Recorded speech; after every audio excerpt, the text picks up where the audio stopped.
Hi friends, ఈ రోజు మన స్టూడియోలో డాక్టర్ బిఆర్ అంబేద్కర్ గారు ఉన్నారు. మనం అంబేద్కర్ గారితో మాట్లాడదాం. Hello sir. అంబేద్కర్ గారు భారతదేశంలో చాలా మందికి ఒక డౌట్ ఉంది. అది ఏంటంటే రాజ్యాంగం రాసింది మీరు ఒక్కరేనా, ఇంకా చాలా మంది ఉన్నారా అని. సరే, దీనికి సరైన సమాధానం చెప్తాను.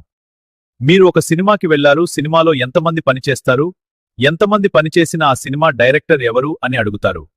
అప్పుడు డైరెక్టర్గా ఒకరి పేరే చెప్తారు. సినిమాలో డైరెక్టర్ ఎలాగైతే తనకు కావాల్సింది మాత్రమే పెట్టుకుంటాడో, నేను కూడా రాజ్యాంగంలో అందరితో చర్చించి అందరికీ న్యాయంగా ఉన్నది మాత్రమే పెట్టాను. ఈ విధంగానే నన్ను రాజ్యాంగ నిర్మాత అంటారు. మన రాజ్యాంగంలో ఉన్న అనేక అంశాలను పార్లమెంటులో నేనిచ్చిన ప్రసంగాల వల్లనే ఉంచారు. ఉదాహరణకు ఓటు హక్కు అందరికీ ఉండాలని నేనే ప్రతిపాదించాను. ఆ ఓటు హక్కు వల్లనే ప్రజలు వాళ్లకిష్టమున్న నాయకుని ఎన్నుకుంటున్నారు. ఆ తర్వాత నెహ్రూ గారు కూడా దీన్ని సమర్థించారు. ఆ రోజు నేను ఓటు హక్కు పెట్టడం వల్లే ఈరోజు గుడిసెల్లో ఉన్న ముసలివాళ్లకి కూడా పెన్షన్ వస్తున్నాయి. ఇలాంటి ఎగ్జాంపుల్స్ నా దగ్గర చాలా ఉన్నాయి.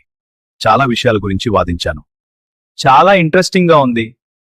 ఇంకొక 2 ఎగ్జాంపుల్స్ చెప్తారా? ఎగ్జాంపుల్ 8 గంటల పని. నువ్వు నమ్మో చెప్తే ఒకప్పుడు కార్మికుల 14 గంటల పనిచేసేవారు. వైస్రాయ్ కౌన్సిల్లో నేను కార్మిక మంత్రిగా ఉన్నప్పుడు పని గంటలను 8 గంటలుగా మార్చాను. ఇక రెండవది, ఆర్బీఐనే రాసిన ది ప్రాబ్లమ్ ఆఫ్ రూపీ అనే పుస్తకంలో నేనిచ్చిన సూచనలు తీసుకుని బ్రిటిష్ వాళ్లు రిజర్వ్ బ్యాంక్ ఆఫ్ ఇండియా అనే బ్యాంకుని పెట్టారు. చాలా ఇంకా చెప్పాలా? నేను చెప్తున్నవన్నీ కేవలం ఎస్సీ, ఎస్టీ, బీసీల కోసమే ఉన్నాయా, లేక భారతీయులందరి చేశానా అర్థమవుతుందా? నేనందరి కోసం చేశాను.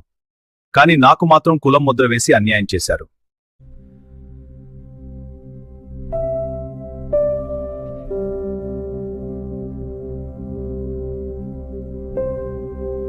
లేదు సార్, మీరు అందరి కోసం చేశారు, కానీ ప్రజలకి తెలియదు. ఇప్పటి చాలు సార్, మీరు మాకు చాలా టైం ఇచ్చారు. మనం మళ్ళీ కలుద్దాం. Thank you sir. So friends, చూశారు కదా, అంబేద్కర్ గారి గొప్పతనం. మీకు డౌట్ ఉంటే గూగుల్లో వెళ్ళి చూడండి. ఇన్ఫర్మేషన్ కరెక్ట్ అయితే అంబేద్కర్ గురించి పాజిటివ్ గా చెప్పండి. Thank you.